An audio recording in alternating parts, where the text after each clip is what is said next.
me a god. They call me a god. They call me a god. They call me a god. Let's go. I'm about to go off like a weapon. Fuel to the top, gotta fill. All right, what is going on, everybody? And you know what time it is? It is Royal Rumble season. So today, I'm going to be doing a retro Royal Rumble review, and today we're going to be talking about the 1991 installment. So we go all the way back to January 19th, 1991. And this was from Miami, Florida at the Miami Arena, which the attendance for the show was about 16,000. And I gotta say, and also interesting thing about the show, this was one of the highest buy rates for a Royal Rumble pay-per-view since 1999. So that's very interesting, because around this time, WWE, marketing wise, they were just selling things like hotcakes, and like kids were really into WWE at this point. This was like really the golden era. This was one of the best years in the 90s until the Attitude Era, until 1998. But yeah, this pay-per-view does really good here, despite what people say about the Royal Rumble match. This is a pretty good pay-per-view here. And also during this time, you had the Persian Gulf War. The first Bush, he declared war on Kuwait. So that's something interesting to talk about. I'm not going to really talk about much of the war here, because I really wasn't around during that time. But they were talking about a lot of this stuff during the show, how they invaded Iraq and all that. And also Sergeant Slaughter, he was doing this whole gimmick being a Iraqi loyalist. So maybe if if they would have known that they were going to declare war on Hassan Hussein, maybe Sergeant Slaughter wouldn't have won the world title. I don't know. That possibly could have happened. But yeah, let's quit wasting time, and now let's get started with this review. So the first match that kicked off the show was, we had a tag team match between the Rockers, Shawn Michaels, and Marty Jannetty, going up against the Orient Express, which this is his Japanese team of Kato and Tanaka. If I'm saying that wrong, I apologize to you guys. And also, Mr. Fuji was in the corner. This was a really long match. This match got like 19 minutes here. Really, really fun match. This was probably one of the best Rockers match I've seen on pay-per-view. And the Orient Express, they worked that, heel, like Japanese, Japanese style, in WWE, which was pretty cool. You don't really get to see that a whole lot during this time. So that was pretty cool. Also an interesting thing, Dave Meltzer, he rates this match like as one of the best WWE matches during this time. So I thought that's pretty cool. But yeah, Shawn Michaels and Marty Jannetty, they were doing some really nice double team moves. Really, had some nice offense in this match. Shawn Michaels, he hit a pretty nice crossbody on to both guys. Yeah, the Rockers, they were looking like really good. Marty Jannetty even had a pretty good hot tag here. Say what you will about Marty Jannetty, but I mean he was pretty good here. But in the end, the Rockers ended up winning the match. Marty Jannetty did a jackknife cover onto the Orient Express, and yeah, the Rockers won in a really good opener. Like, if you've never seen this match, I definitely recommend checking this match out on this pay-per-view. But yeah. Next match we have was the Big Boss Man going up against the Barbarian. Yeah, this match got 14 minutes and 15 seconds, which you go like, what? For both these guys to be that big? You think they would be getting worn out easy, but this was actually a pretty decent match. I mean, the Barbarian, he had a lot of rest holds on to a Big Boss Man a lot throughout the match. Had on this big bear hug. The crowd was really, really behind Big Boss Man here. I thought it was an okay match. Nothing too crazy.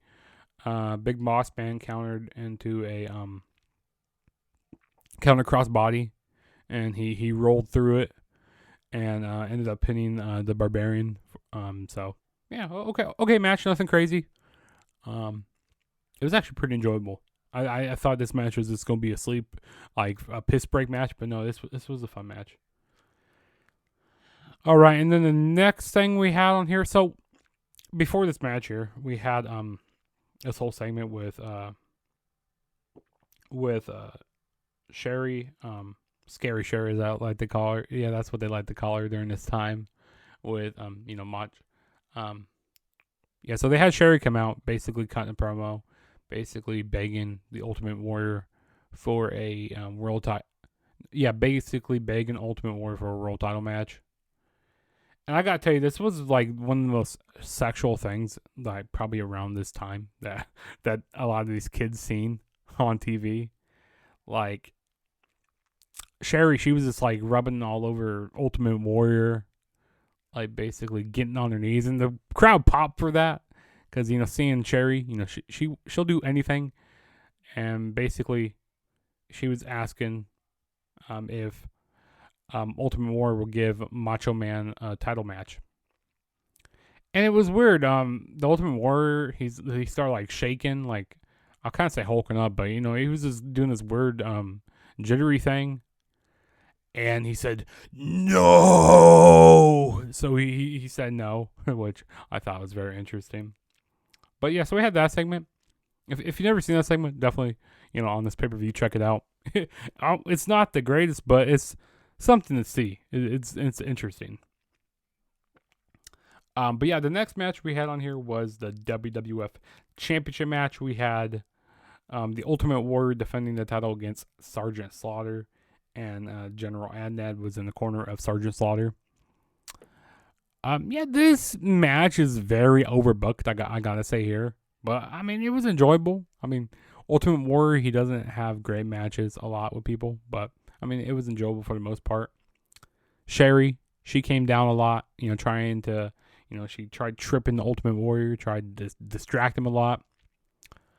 There was one time where Ultimate Warrior started like chasing Sherry out, and then out of the darkness, Macho Man, the Macho Man Randy Savage came out, or the Macho King came out, and ended up like using a part of the light equipment, hitting the light equipment onto Ultimate Warrior. So so Sergeant Slaughter, he really started working on the back of Ultimate Warrior throughout the match. And then there was one point where the referee was distracted. Sherry and the Macho King came out. Macho Man hit him with the staff, or the staff type of thing. And then Sergeant Slaughter ended up becoming new WWF champion, which Sergeant Slaughter, he was very hated, being an Iraqi loyalist. And also these promos that they had leading up this match was very interesting. And because Sergeant Slaughter, he was calling what was he calling Warrior? He was calling him Ultimate Puke or something like that. He kept saying puke a lot.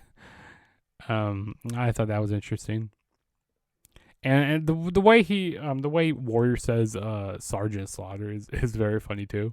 Like, definitely check out these promos because there's something to watch, like the build to this. But yeah, Sergeant Slaughter ended up winning. People weren't happy with it at all. Yeah, he was one of the most hated wrestlers in the company. And like I said, if they didn't declare war on didn't declare war, if they knew that they were going to declare war, maybe Ultimate Warrior would have retained. I don't know. It's something, we'll never know. Yeah, next match we have here is the Mountie going up against Koko B. Ware. Yeah, this match was just kind of here. that they wanted to give the Mountie a big win here. I didn't really care much for this match. They were trying to build Mountie up here because he's gonna be one of the biggest heels. He's gonna be a big heel in the next year to come. So, yeah, this was an okay match, nothing crazy. Next match we have here was a tag team match.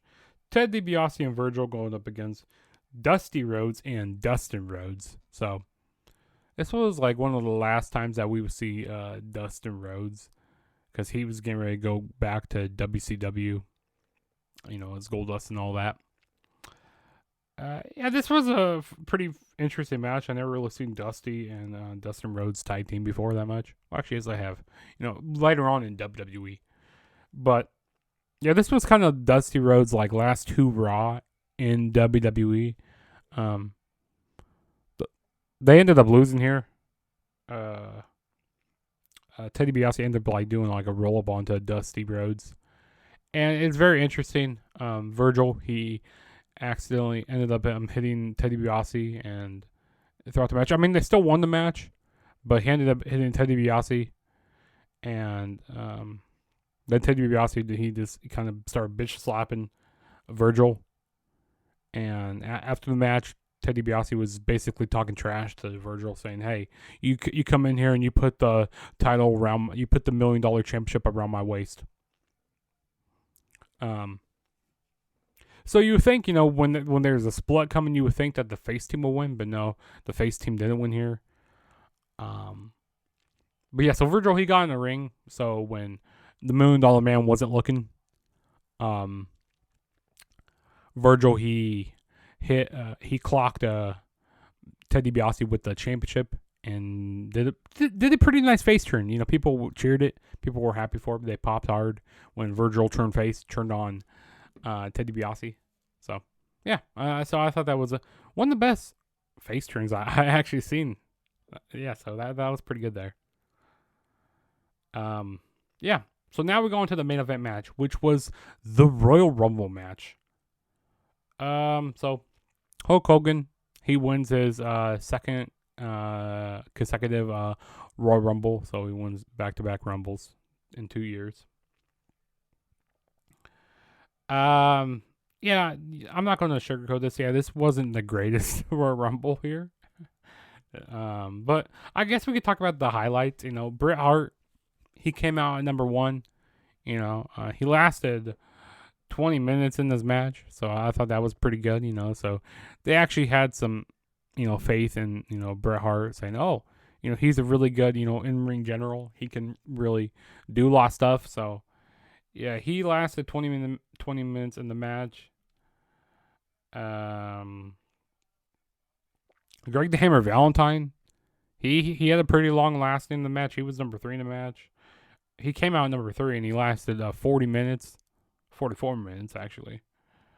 So I thought that was pretty cool. This was Undertaker's first time being in a Rumble. He actually ended up eliminating Bret Hart in this match here. We saw the Texas Tornado, Kerry Von Erich, which I don't know if this was, if it was his injury happened before this or if it happened after this, but yeah, Kerry Von Erich, because I just recently saw the Iron Claw and he had to get his leg amputated. I don't know if someone wants to go down in the comments, was his leg already amputated by this point in his career? Yeah, someone can go down in the comments and let me know. Rick Martel, he actually had he broke a record at this point. So Rick Martel set a new longest record for 52 minutes and 17 seconds in the Royal Rumble during this time. So I thought that was cool. What else did we have in here? Randy Savage ended up doing a no-show. He basically Ultimate Warrior ended up running Savage out of the arena, basically. So Savage didn't want to come out. But yeah, we could talk about the ending here. So it came down to Hulk Hogan, Brian Knobbs, and Tugboat. So Hulk Hogan, he gets rid of Tugboat. I mean, sorry, not Tugboat. He gets rid of Brian Knobbs. Yeah, so he gets rid of Brian Knobbs. Or was it the Earthquake? I'm trying to figure it out. Was it the Earthquake? No, Earthquake. He got eliminated. I'm just trying to figure this out again. Maybe it was Tugboat. Yeah, it was Tugboat. Yeah, so Hogan. Yeah, so he gets rid of Brian Knobbs. And then he, I could have sworn it was Earthquake. Sorry, yeah, it was Earthquake. I knew I messed up there. So yeah, so he got rid of Earthquake at the end. So it came down to Earthquake, Hulk Hogan, and Brian Knobbs. So he gets gets rid of the Nasty Boy, and then Earthquake and Hulk Hogan, they were going out a little bit. Earthquake ended up hitting his finisher, doing his big splash on him. At one point, Earthquake even tried to go for a pin. I thought that was funny there at the end.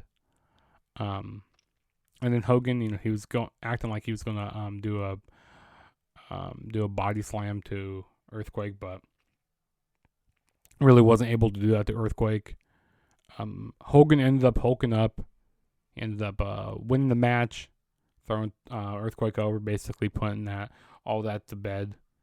So yeah, the winner of the match was Hulk Hogan.